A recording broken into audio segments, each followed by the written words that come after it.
Le prof de maths pensait que j'étais un génie et que c'était le seul à penser ça, puisque le prof de physique, par exemple, pensait que j'étais une bouse. Voilà, parce que j'ai toujours eu de très bonnes notes en maths et c'était tout. En fait, je ne savais pas pourquoi, ça marchait tout seul, j'avais pas besoin d'apprendre. Et dans les autres matières, c'était une catastrophe, notamment en physique, où il fallait apprendre les formules, tout ça et tout. Donc la prof me détestait. Et tu avais le prof de maths qui disait mais non, il est génial. Voilà.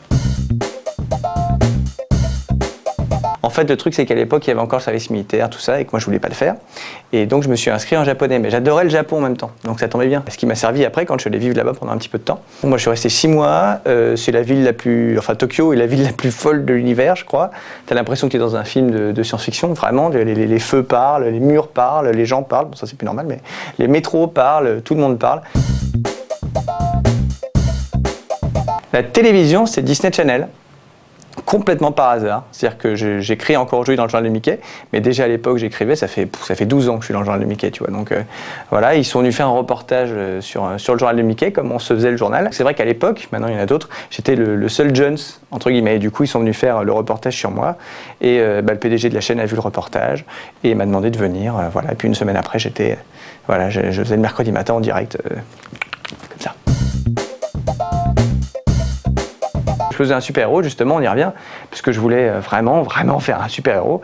Et l'idée, c'était de faire un jeu tout bête où il fallait que les gens relèvent un défi, t'es Cap ou t'es pas Capman, d'où le titre extrêmement bien trouvé, n'est-ce pas? Et l'idée était que voilà, je devais les aider à relever un défi, et s'ils réussissaient, ils partaient en vacances. Et là c'était vraiment, c'était n'importe quoi, on peut le dire. Et je me suis fait très mal, d'ailleurs, parce que le principe, c'est qu'à chaque fin, j'essayais de m'envoler. Mais là, sur le béton, oui, sur le béton, je me suis fait mal. Une fois, je me suis jeté, je sais pas nager, alors une fois, je me suis jeté dans le lac du Bois de Boulogne, et j'ai eu des boutons pendant 2 semaines. Voilà, donc ne vous jetez pas dans le lac du Bois de Boulogne.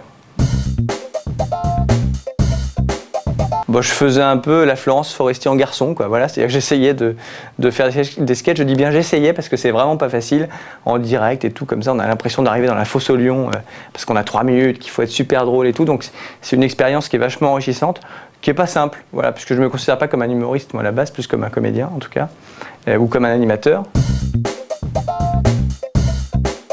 Ah, ça m'est arrivé, oui. Alors, est-ce qu'on peut les diffuser? Je ne sais pas. J'ai eu une fois, au lieu de dire la maximale, j'ai dit la maximole, ce qui était assez moyen, faut le dire. Et une fois, j'ai eu, au lieu de dire les terrains de foot de Langres, j'ai dit les terrains de foot de Langres, voilà, ce qui n'était pas terrible non plus, mais j'ai pas fait exprès, langue à fourchette. Ah oui, t'en as plein des fans qui t'écrivent des trucs de fou alors qu'ils viennent t'attendre. Voilà, souvent quand je fais la météo, tu vois, ils voient que je fais la météo aujourd'hui, donc ils savent que je suis M6.